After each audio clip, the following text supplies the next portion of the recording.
유명 인터넷 사이트에서 회원 정보가 유출됐었잖아요. 그때 이후로 스팸 전화도 많아진 것 같고 제 개인 정보가 유출된 것 같아서 불안해요. 주민등록번호나 전화번호를 적으면 이상한 데 쓰이지 않을까 걱정이 됩니다.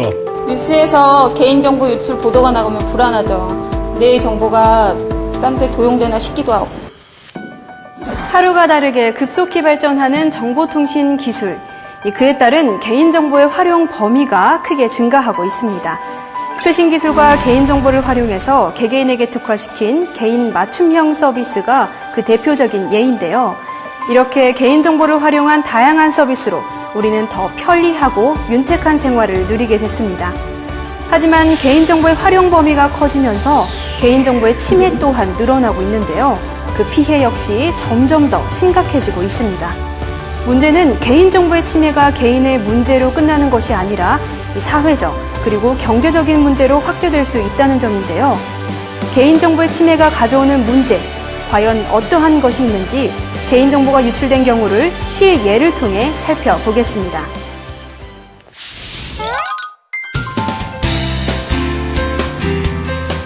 개인정보가 유출되면 개인에게는 스팸 전화, 스팸 문자에 따른 정신적 피해가 발생하며 보이스피싱과 같은 금전적 손해와 각종 강력범죄에까지 노출될 수 있습니다.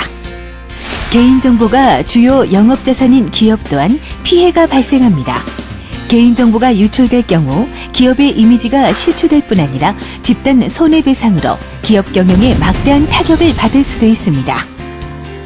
국가적인 측면에서 볼 때에도 개인정보의 유출은 공공행정 서비스의 신뢰 하락, 국가 브랜드 하락 등 국가 사회 전반의 신뢰 하락으로 이어지며 커다란 혼란을 야기할 수 있습니다.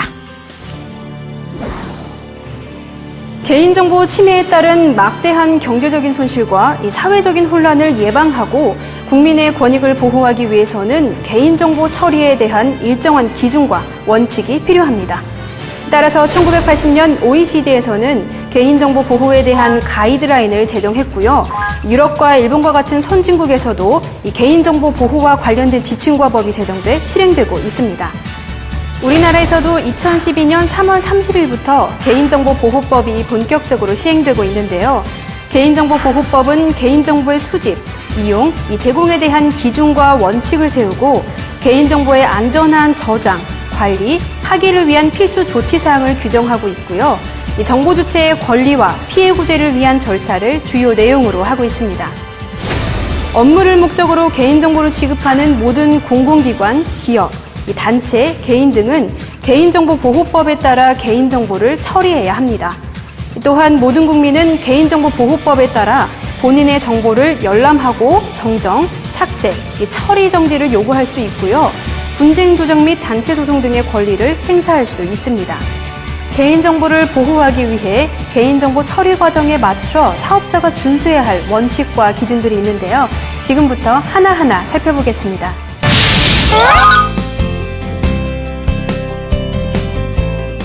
일반적으로 사업자가 업무를 목적으로 개인정보를 수집, 이용하기 위해서는 고객의 동의를 받아야 하는데요.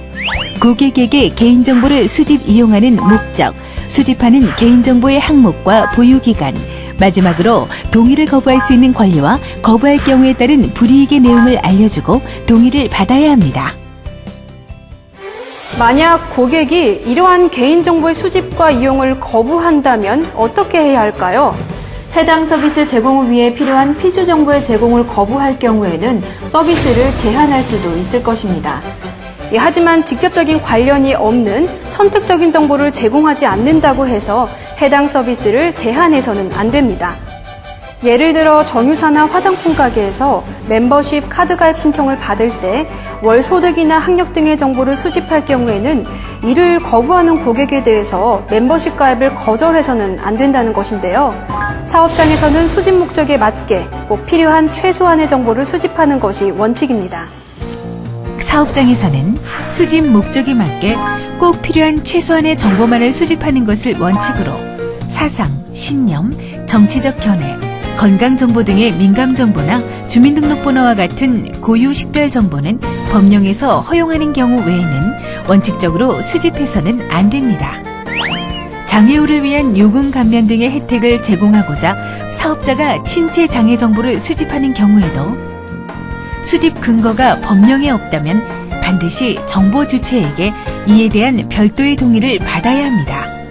또한 그동안 관행적으로 수집하던 주민등록번호를 출생연도로 변경하는 등 민원 서식 개선을 통해 고유 식별 정보를 수집하지 말아야 합니다. 이외에도 개인정보의 수집, 이용과 관련된 규정이 있는데요. 바로 공공시설은 물론 대부분의 건물에 설치되어 있는 CCTV입니다. CCTV 설치에 따른 범죄 예방이라는 CCTV 설치의 장점과 이 사생활 침해라는 CCTV의 단점에 대한 찬반 논란이 뜨거운데요. 개인정보보호법은 이러한 CCTV의 설치 운영에 대해서도 규정하고 있습니다. 공개된 장소에는 법령에서 허용한 경우 범죄의 예방과 수사, 시설 안전 및 화재 예방, 교통 단속 및 교통정보 수집 등을 위해 필요한 경우에만 CCTV를 설치, 운영할 수 있습니다. 공개된 장소에서 CCTV를 운영할 경우 설치 목적과 다르게 임의로 조작하거나 지정된 범위를 넘어 다른 곳을 촬영해서는 안 되며 CCTV의 녹음 기능 또한 사용할 수 없습니다. CCTV를 설치할 경우 정보 주체가 잘 볼 수 있는 곳에 설치 목적과 장소, 촬영 범위, 시간, 그리고 관리 책임자와 연락처가 적힌 안내판을 설치해야 합니다.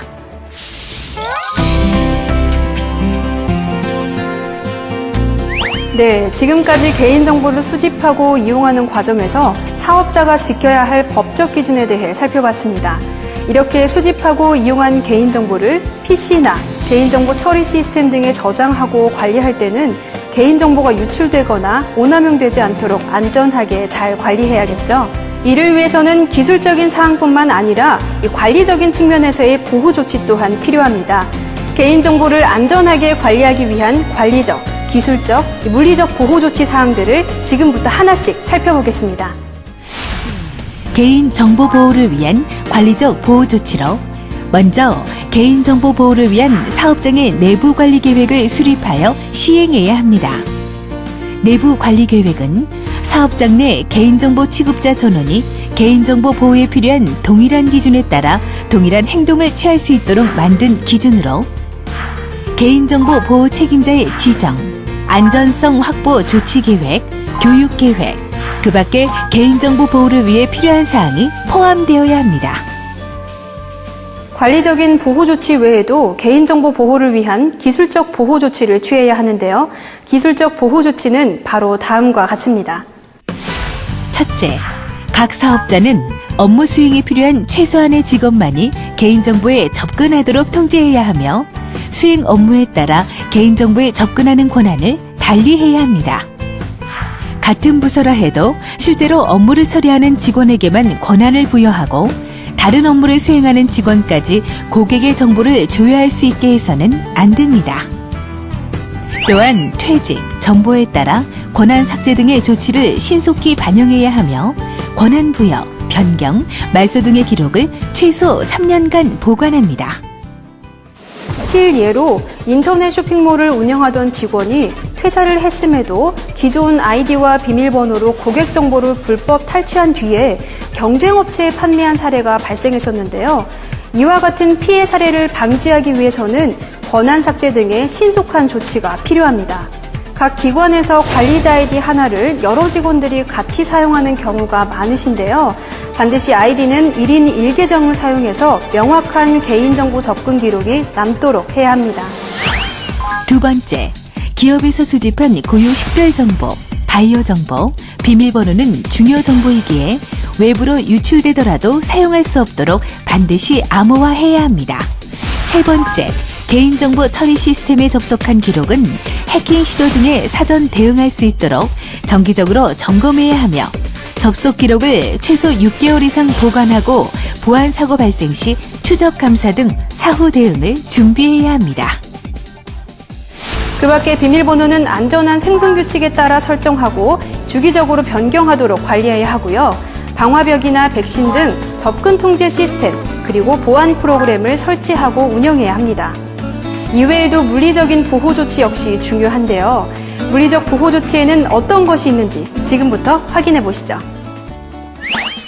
개인정보 보호를 위한 물리적 보호 조치로 개인정보를 안전하게 보관하기 위해 별도의 보관시설을 마련하고 이에 대한 출입 통제 등의 필요한 절차를 수립하여 운영해야 합니다. 또한 개인정보가 포함된 서류, USB 등 보조 저장 매체는 잠금 장치가 있는 안전한 곳에 보관해 주세요. 이처럼 내부 관리 계획을 세우고 이행하는 것 외에도 개인정보 처리 방침을 수립하고 정보 주체자에게 투명하게 공개해야겠죠. 각 기업에서는 개인정보를 어떻게 처리하고 관리하는지 개인정보 처리 방침을 수립하고 인터넷 홈페이지에 공개해야 합니다. 개인정보 처리 방침에는 개인정보의 수집 목적, 보유기간을 비롯하여 외부 기관에 제공하거나 위탁할 경우 제공하고 위탁하는 내용까지 알려야 합니다. 특히 정보 주체의 권리와 의무에 관한 사항을 포함하고 그 권리 행사 방법 등을 상세하게 안내해야 합니다. 또한 기업 내 개인정보의 처리에 관한 업무를 총괄하여 감독하는 개인정보 보호 책임자를 지정하여 운영해야 하며 개인정보 보호 책임자는 전반적인 개인정보 보호 활동에 대한 시책을 마련하고 감독하며 개인정보 보호에 대한 책임을 져야 합니다.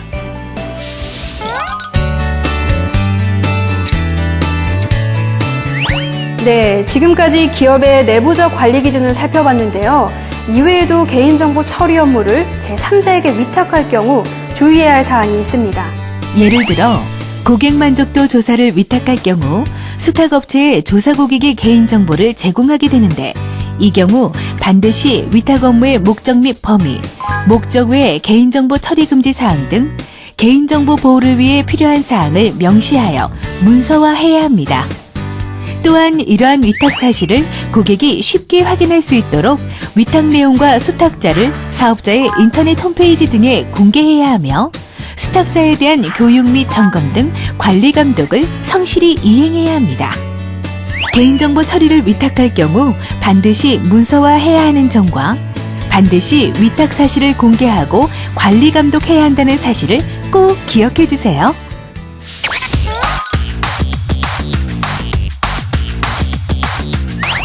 지금까지 사업자 내부에서 개인정보를 적법하게 수집한 후 목적에 맞게 이용하고 또 안전하게 보관, 관리하는 방법에 대해 알아봤는데요. 한 사업자가 보유하고 있는 개인정보를 제휴사나 계열사 등 다른 기업에게 제공하는 경우에는 어떻게 해야 할까요? 개인정보는 다음의 경우 수집한 목적 내에서 제3자에게 제공할 수 있습니다. 첫째, 정보 주체의 동의를 받은 경우. 둘째, 법률의 규정, 법령상 의무 준수, 공공기관의 법령상 소관 업무 수행, 급박한 생명, 신체, 재산의 이익을 위해 필요하다고 인정되어 수집한 정보를 목적 내로 제공하는 경우입니다. 예를 들어 여행 상품을 판매하는 여행사에서 항공권과 숙박 예약을 위해 해당 항공사나 호텔에 고객 정보를 제공해야 할 경우 여행사는 개인정보를 제공받는 자와 제공받는 자의 이용 목적, 제공 항목 및 보유 이용 기간 등을 고객에게 반드시 고지하고 동의를 받아야 합니다. 또한 당초 수집한 목적을 벗어나 개인정보를 이용하거나 동의받지 않은 제3자에게 제공하는 경우 개인정보 제공에 따른 고지사항을 알려주고 반드시 정보 주체에게 별도 동의를 받아야 합니다. 또 다른 예로 백화점에서 새로 제휴를 맺은 보험업체에 백화점 고객 정보를 제공하여 보험 상품 소개나 판매 권유를 하려 한다면 반드시 정보 주체에게 별도의 동의를 받아야 합니다. 이 밖에도 경찰서 그리고 소방서 등 공공기관에서 범죄 수사나 긴급보호 등을 목적으로 CCTV 화면이나 개인정보를 요구할 수 있는데요. 이런 경우에는 다른 법률에 특별한 규정이 있거나 이 정보 주체자로부터 사전 동의를 받기가 불가능하면서 정보 주체 또는 제3자의 급박한 생명, 신체, 재산의 보호를 위해 필요한 경우에는 개인정보를 제공할 수 있습니다. 어느 경우에도 정보 주체나 제3자의 이익을 부당하게 침해하면서 이 개인정보를 제공해서는 안 됩니다.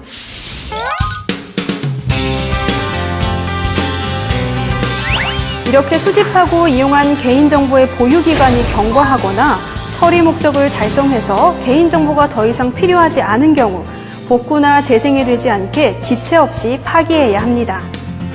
예를 들어 회사에서 직원을 채용할 때 심사에서 탈락한 지원자의 개인정보의 경우 채용 전형이라는 처리 목적을 이미 달성했기 때문에 개인정보를 지체 없이 파기해야 합니다. 만약 상시 채용을 위해 보관할 경우에는 접수 지원자의 동의를 받아서 보관해야 합니다.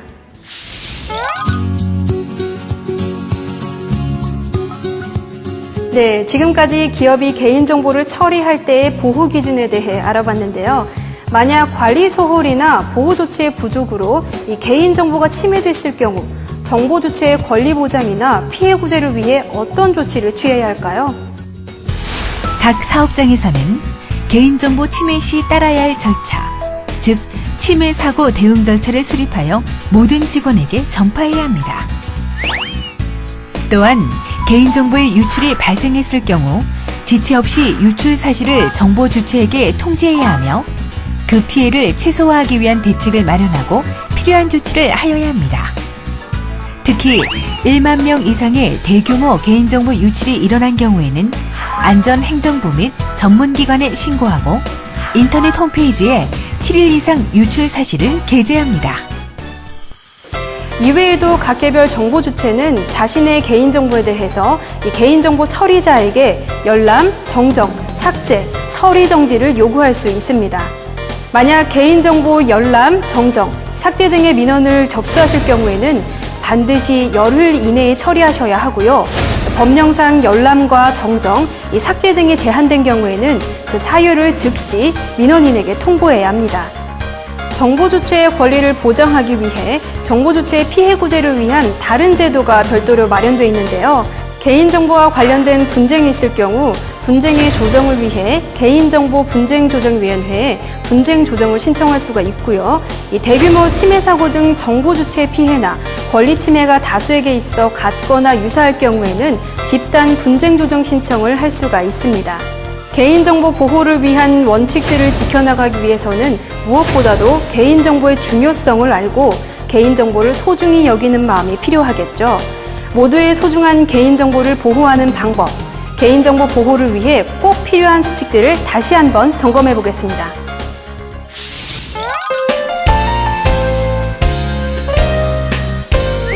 개인정보 보호를 위한 꼭 필요한 조치사항. 첫째, 개인정보는 서비스에 필요한 필수 정보만 최소한으로 수집하고 주민등록번호와 민감정보는 법령에서 허용한 경우를 제외하고는 원칙적으로 수집하지 마세요. 둘째, 정보 주체의 동의 없이 수집한 목적과 다르게 사용하거나 제3자에게 제공해서는 안 되며 동의를 받거나 법령에 따라 제공하더라도 필요 최소한의 범위 내에서 제공하세요. 셋째, 개인정보 처리 업무 위탁 시 개인정보의 필수 보호 조치 사항과 관리 감독 계획 등을 별도로 문서화하고 관리 실태를 정기 점검 감독하며 홈페이지에 위탁 사실을 공개하세요. 넷째, 개인정보 접근 권한은 업무상 꼭 필요한 사람에게만 부여하고 퇴직 등 인사이동 시 접근 권한을 신속히 반영하며 반드시 1인 1계정을 사용하세요. 다섯째, 방화벽 및 정품 백신을 설치하여 주기적으로 갱신하며 접속 기록에 대한 정기적인 분석을 통해 개인정보를 안전하게 관리하세요. 여섯째, 보유기간이 경과하거나 보유 목적을 달성하여 더 이상 필요가 없는 개인정보는 지체 없이 파기하세요. 일곱째, 개인정보 열람, 정정, 처리 정지 등 정보 주체의 민원을 10일 이내에 처리하여 정보 주체의 권리를 보호해주세요. 여덟째, 개인정보 유출 시에는 즉시 개인정보 보호 책임자에게 보고하고 추가 유출 및 피해 확산 방지를 위한 긴급 조치를 취하며 정보 주체에게 지체 없이 알려주세요. 마지막으로 공개된 장소에 CCTV를 운영할 경우 본래의 목적과 달리 임의 조작하거나 녹음 기능을 사용해서는 안 되며 잘 보이는 곳에 안내판을 설치하세요. 네, 지금까지 개인정보 처리 단계별로 사업자가 지켜야 할 사항들을 살펴봤습니다. 내용이 다소 어려우셨나요? 개인정보 보호법 이행에 따른 사업자분들의 어려움을 해소하기 위해 정부에서는 다양한 지원 방안을 마련해서 운영하고 있습니다. 기술적인 지원이나 개인정보보호법 법령자료 또는 각종 교육 홍보자료가 필요한 경우에는 개인정보보호 종합지원 포털 www.privacy.go.kr에서 다양한 자료를 열람할 수 있습니다. 또한 이곳에서는 개인정보보호 사이버 교육은 물론 자가진단 서비스를 통해서 사업장에서 자율적으로 이 개인정보 보호 수준을 점검하고 전문 컨설턴트의 상담은 물론 요청 시에는 방문 상담 지원도 받으실 수 있습니다. 이처럼 개인정보를 수집하고 이용하는 개인정보 처리자는 제공받은 개인정보를 안전하게 보호할 의무가 있습니다. 그러기 위해서는 개인정보의 보호를 위한 필수 조치사항을 이해하고 이행해 나가는 것이 필요한데요. 효율적인 개인정보 보호는 개인정보 보호 책임자와 시스템 운영 관리자, 그리고 개인정보 취급자 모두의 역할이 가장 중요하다는 것 꼭 기억해 주시기 바랍니다. 모두가 안심하는 사회, 모두가 행복한 사회를 만들기 위한 개인정보 보호는 바로 우리의 노력에서부터 시작합니다. 우리 모두의 소중한 개인정보, 원칙을 지키는 작은 습관에서 지켜질 것입니다.